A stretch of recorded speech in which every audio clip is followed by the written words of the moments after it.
Hello again, everybody. So another video on the topic of integration. Today we're going to follow on and consolidate the main idea that we can consider integration as the mathematical reverse process of differentiation. So integration and differentiation are inverse processes, just like plus and minus, just like multiply and divide. So we're going to just consolidate that idea, plus introducing some new notation and some worked examples as ever. But first of all, as you could no doubt guess, here's some worked examples for you, 4 in total, to have a go at. So here they are, which you can download from Padlet or get printed out. If you don't have access to a printer, please write down the questions and then attempt them on your own. So then afterwards play the video. I'm going to go through these warm-up question solutions together in 5 seconds. So 5, 4, 3, 2, 1, a half, a quarter, an eighth, 1/16, 0. Let's have a look at question 1. We have this graph of a function, y equals f of x, and we're asked to rewrite it in this form here. So if we've got a function and we can see its roots, then we can write any function, if we can see its roots, in root form. Now, this here is a cubic. It has 3 roots in this instance, so we can rewrite f of x as some multiplicative constant, which we're going to call a, as we've got here. And then we can write it as x minus the first root, x minus the second root we can see, and x minus the third root. And so in our case, we can see what these roots are, luckily. So if we just plug these in, we get that f of x equals a. X minus 3 is going to give us x plus 3. The next one along, x minus 1 gives us x plus 1. And the final one, x minus 3, is obviously just x minus 3. Now, we can leave it in that form, that's absolutely fine. But what I'm going to do here is just put the 2 brackets, the first and the last, together, so we can hopefully spot something which will help us to solve this question. So I'm going to write this last bracket in the second location and just move this x plus 1 bracket to the end. So if we see here what we have, hopefully we'll spot that's a case of difference of 2 squares. And so therefore we'll have a x plus 1, and then x plus 3, x minus 3 is just x squared minus 9, which is similar to what we needed here. So in our case, we've worked out what c is. C is minus 9. But we still need to work out what this constant a is. And so what we can do is substitute in another point. So we know here that when x is 0, y is minus 4.5. So let's just write that down. When x is 0, we have that y is minus 4.5. So let's just sub in those values. I suppose I should have said f of x there, but we never mind. So minus 4.5 equals a. 0 plus 1 is just 1. 0 squared minus 9 is minus 9. A times 1 times minus 9 just gives us minus 9a. So if we divide through by minus 9, we therefore get that a is minus 4.5 divided by minus 9, which just gives us minus a half. Sorry, positive a half, because minus divided by a minus. So we can either write this as 0.5 or a half. Take your pick. So putting all that together, we now have that f of x must be a, which you've calculated to be 0.5, x plus b, where b is positive 1, then x squared plus c, where c is minus 9.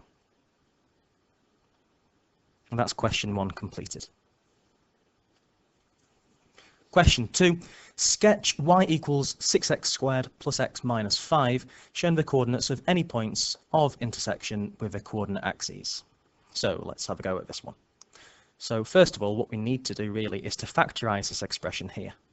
So if I just rewrite out what y is, which is 6x squared plus x minus 5, we can now factorise this. So using the AC method, multiply the a and c. 6 times minus 5 gives us minus 30. We need to find two numbers that multiply together to give us minus 30, but when we add them together, gives us 1.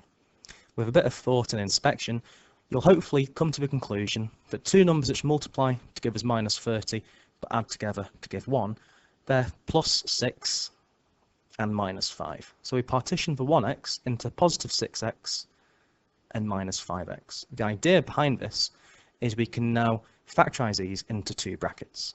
So 6x squared plus 6x, this can factorise into 6x brackets x plus 1. Meanwhile, minus 5x minus 5, that can factorise into minus 5 lots of x plus 1. And so the bracket has duplicated itself. So we've got 6x lots of a bracket here, minus 5 lots of it over here. And so that is just 6x minus 5 lots of x plus 1. Now that now helps us to sketch this graph. So the first root is going to be when 6x minus 5 is equal to 0. And so we're going to have a root where x is equal to 5/6. So if we just say 5/6 can be about here. Now the other root is going to be where x is minus 1. So let's put minus 1 slightly over here. Now the question doesn't ask this, but I'm just going to mention it to let you remember something important about quadratics. The turning point of any quadratic is going to be the halfway point in between the two roots. And so halfway between minus 1 and 5/6, that's going to be just before the origin. So let's say maybe about here is going to be the minimum point. So you can add these together and divide by 2. If you did that, of course, what you'd get would be 5/6 take away 1, which is 1/6. Divide that by 2, you'd get minus 1/12. So let's see if I can actually do this without fudging the sketch. So asking a lot of myself because I'm rubbish at sketching. Come on. That'll do. And this one. Come on. Smooth curve. Ugh, what happened at the end? Never mind, that'll do. Forgive me for these shaky lines. Maybe I'm a bit nervous. Anyway, that'll do. You know what I mean. So minus 1 is one root, 5/6 is the other one. So that's okay for our sketch. In case you want to just verify this in an exam, in other words, do a little sort of legal cheat, just remember you can always use this lovely, lovely class whiz to help you out. And so by that we can press menu, toggle along to A, which is here, equation/func, press equals, polynomial, degree 2 because it's quadratic. We had 6x squared plus 1x minus 5. And this powerful tool will tell you the first root, which is 5/6, the other root, which we had is minus 1, and it will even tell you the turning points, which I said was minus 1/12, and it tells you the value of y at the minimum point 2. Absolutely sensational. Okie dokie, so that question's done. That's question 2, our lovely sketch. And we've got the points of intersection. Oh my dear, never mind. I did actually forget the y point where it intersects the axes, but that's easy. But I almost forgot, which is a bit naughty of me, wasn't it? So substitute x is 0, nothing plus nothing, minus 5. The y-intercept is down here at minus 5. Almost forgot. Question 3. Write this expression in completed square form is all this means, where p and q are integers to be determined. So let's just remember what we need to do to complete the square. We take the x squared and just remove the power. We half the coefficient of the x term. So half of minus 8 is minus 4. And we square both of these bad boys. Then we need to remember that we're going to have an extra term we don't need. So what's going to be generated from here is a minus 4 all squared, which will be positive 16. So to correct for that, we subtract that unwanted 16 term. And so this bit, we just rewrite like this, and then add on the 17. So we have x minus 4 all squared, minus 16 plus 17 just gives us positive 1. In other words, the p we wanted is minus 4, and the q we wanted was 1. Lastly, question 4. We have a function g defined like so. K is a constant term. We're told that g has 2 equal roots. We need to show therefore that k squared minus 10k plus 25 equals 0. So we need to remember something about if something has 2 equal roots, a quadratic namely. It's got 2 equal roots. You need to remember what that tells us about the discriminant. If we have 2 equal roots, that means that the discriminant must equal exactly 0. So discriminant is b squared minus 4ac. That must equal 0. Let's just make some more space because I think I might need it with my terribly attempt at a straight line. So our b is just the coefficient of k in this case. And so for b in our particular case, sorry, I mean b is a coefficient of x. Looking at the wrong equation. So b is k minus 1. A is coefficient of x squared, which is 2. And c is the constant term, which is the combination of minus 3 plus k. So let's just plug those values in. So b squared is k minus 1 all squared minus 4 multiplied by 2 multiplied by minus 3 plus k has to equal 0. And as I guessed, I need some more space. So just filling in what I said from before, k minus 1 is our value of b. A was 2, is 2, and c is minus 3 plus k. So all we need to do now is just neaten this up and expand it all out. So k minus 1 all squared gives us k squared minus 2k plus 1. Minus 4 times 2 is minus 8. Minus 8 multiplied by minus 3 gives us plus 24. And minus 8 multiplied by k gives us minus 8k. Now if we neaten this up, we get to where we want to be. So we've got k squared minus 2k minus another 8k gives us minus 10k. And of course 1 plus 24 gives us 25, and that has to equal 0, which is what we wanted to prove all along. Part B, hence find the value or values of k. And so we can now just solve this here. So we just write down that k squared minus 10k plus 25 equals 0. Now, if you factorize this, what you should hopefully notice is this is a perfect square. Two numbers that multiply together to give 25, but add together to give minus 10, that's minus 5 and minus 5 again. So this is the same as k minus 5 squared equal to 0. Therefore, that's only got one value of k, which will give this bracket equal to 0. K must be 5. So looking at this ever so slightly negatively, that's a tiny bit almost a trick question because it wasn't values. In this case, it was just value. So the question was kept slightly ambiguous to just test how solid your understanding is. There's only one value of k. K has to equal 5. And that's the warm-up questions complete.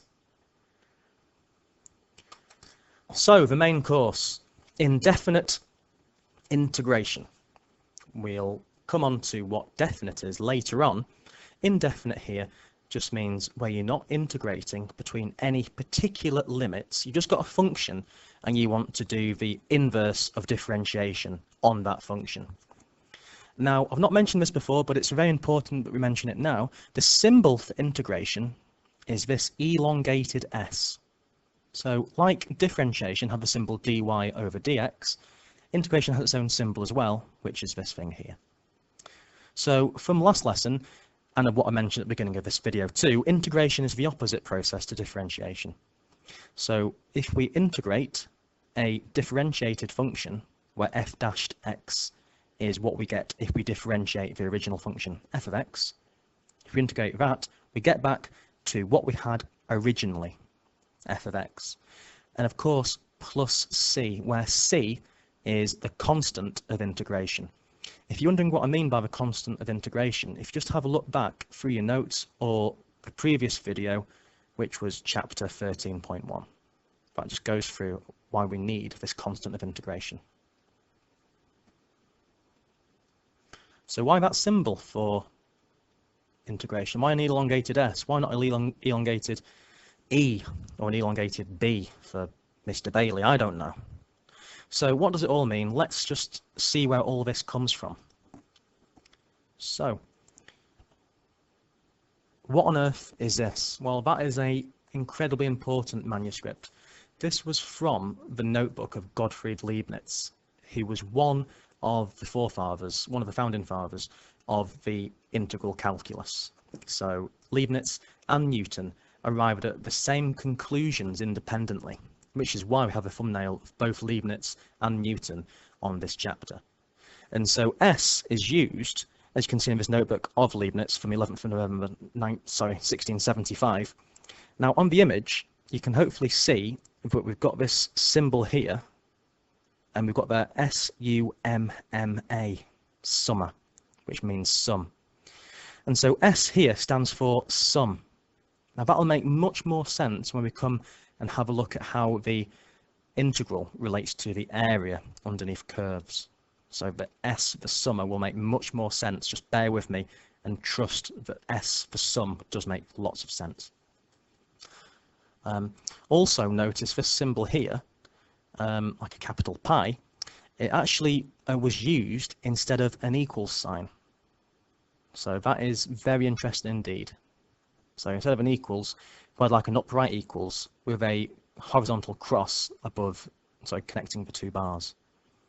So that is a document of history having huge importance. See if you can make out some of the language in it. Some of it's hard to understand, but anyway, that's where the integral sign comes from, to put it simply. So, using this notation, let's just try 3 examples together. So, as we said, we can also integrate things separately. Just going back to the previous slide, in case I neglected to mention that. Whoops, I left that out, silly me. So, what I meant to say here is that, for example, if you had 2 functions, let's just call them, for example, if we were to integrate together 2 functions, f of x and g of x. If you wanted to integrate these together, oops, pen's going a bit crazy.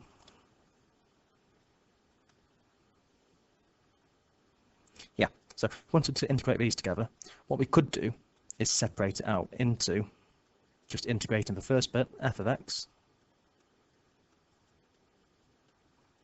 and then integrating the second bit, g of x.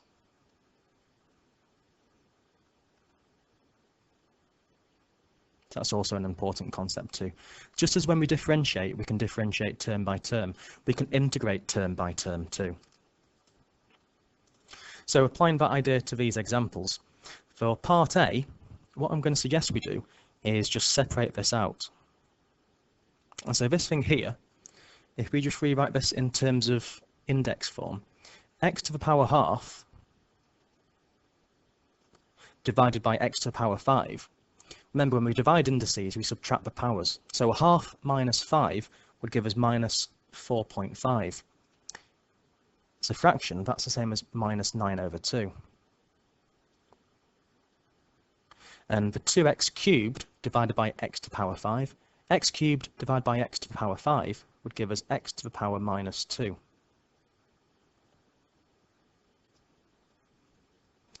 So what I mentioned before, we can treat these separately. So we can integrate the first term in x here,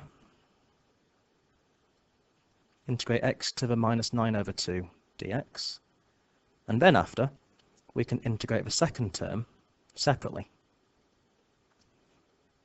So how did we integrate? What did we do last lesson?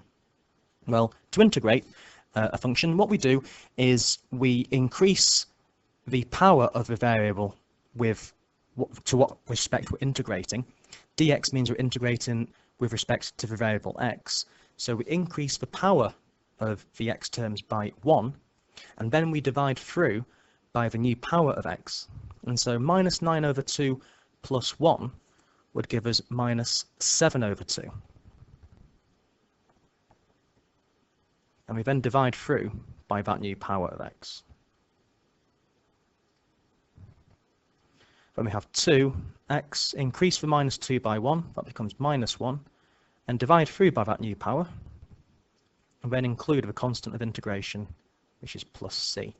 Now that looks a bit of a mess, so let's neaten it up.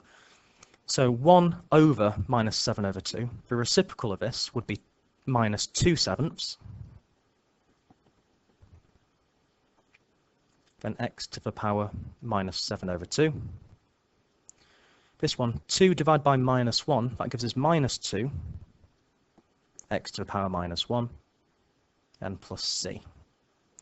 And so that's the first one complete. Part B. So again, let's just neaten up this integral here. And so this one, if we expand it out, so 2t cubed multiplied by t to the power 4, that gives us 2t to the power 7. And then the next term, 2t cubed multiplied by, now this here, if I just make a note, the cube root of t squared, that's the same as t to the power 2/3. Remember, the cube root is to the power 1/3. So t cubed multiplied by t to the power 2/3. When we multiply, we add the powers. That'll give us t to the power 3 and 2/3, which is a fraction over 3 would be 11/3. So the next term we're going to get is 2t to the 11/3. Now here I've made a point that we can integrate with variables that aren't always the variable x. This one we're integrating with respect to t. The same rule applies, but now we're just integrating with respect to t rather than with respect to x. So follow through exactly as we did before. Separate out the terms into two separate integrals. We have 2t7 dt plus 2t to the 11/3 dt. So, same rule applies. We increase the power of the variable by 1, so 7 becomes 8. Divide through by the new power. Over here, we had 2t to the 11/3 plus 1, which is the same as adding 3/3. 11/3 plus 3/3 gives us 14/3. We have to divide through by 14/3 as well, then plus the arbitrary constant of integration. So let's just neaten this up because currently it looks a mess. So 2/8 is a quarter, so I have a quarter of t to the power 8. Now 2 divided by 14/3, you could use your calculator to do this. In fact, that's what I'm going to recommend, just to make sure we don't make any silly arithmetic slips. 2 divided by 14/3, that gives us 3/7. So we have plus 3/7 t to the power 14/3 plus c.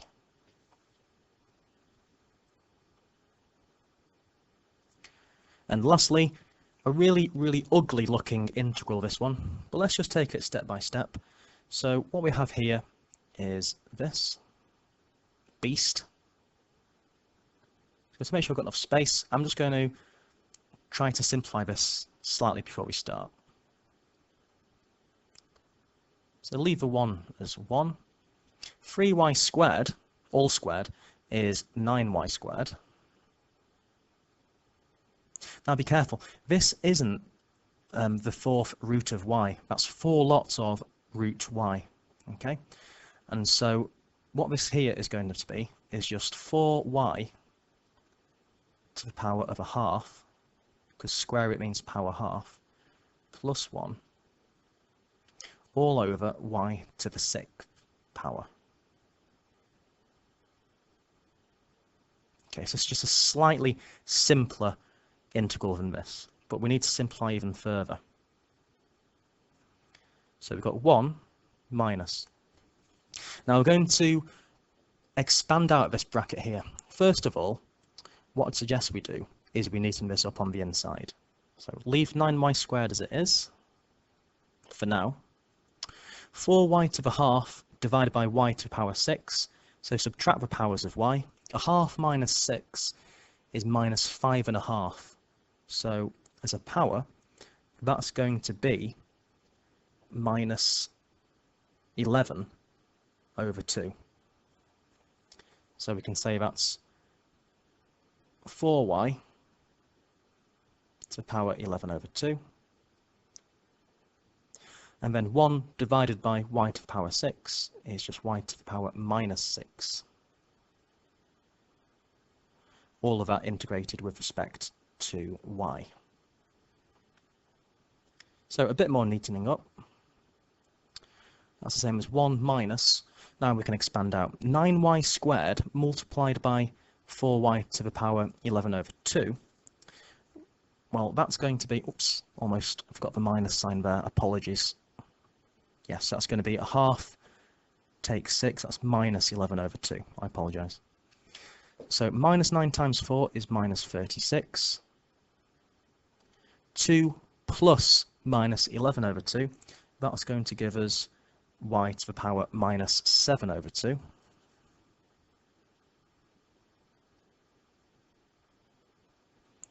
And then minus 9y squared multiplied by 9 to the power minus 6. That's going to be minus 9y to the power minus 4 dy. So now we can separate it out. So that's the same as the integral of 1 with respect to y, plus the integral of minus 36 y to the power minus 7 over 2 dy, plus the integral of minus 9 y to the power minus 4 dy. So integrate any constant, we just keep the constant as it is and attach the variable to the end. So 1 just becomes y. Then over here we're going to have minus 36. We're going to increase the power of y by 1. So minus 7 over 2 plus 1 becomes minus 5 over 2. And we're going to divide by that new power. And this one here, minus 9, increase the minus 4 by 1. So minus 4 becomes minus 3. We're going to divide through by that minus 3. Then add on the arbitrary constant. A bit more space is needed, so I'll just scroll down slightly. So then we're going to have y.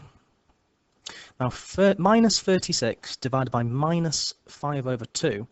If we try that, that will give us plus 72 over 5. Minus divided by minus gives us a plus, of course. Then y to the power minus 5 over 2. Minus 9 divided by minus 3 equally gives us a positive value. 9 over 3 is 3. Y to the power minus 3. Then finally plus c. So that was a much harder one. The actual process is exactly the same, just a bit more longer-winded. So as you can see, they can be slightly awkward at times, these integrals, so as ever, it's absolutely crucial that you have some time to practice these yourselves. And so if you could, please, very kindly, attempt exercise 13b, starting on page 291 of the exercise book. So it's really important. I'd suggest you try all of these questions, with this being such a crucial underpinning concept for all of your maths from now onwards. So have a go at those. As I say all the time, if you get stuck, do email me or leave some comments in the comment section on the video. I'll get back to you when I realistically can. Keep safe, keep working, and I'll see you soon, I hope. Or if not, please do be in touch. Thanks for listening, and bye.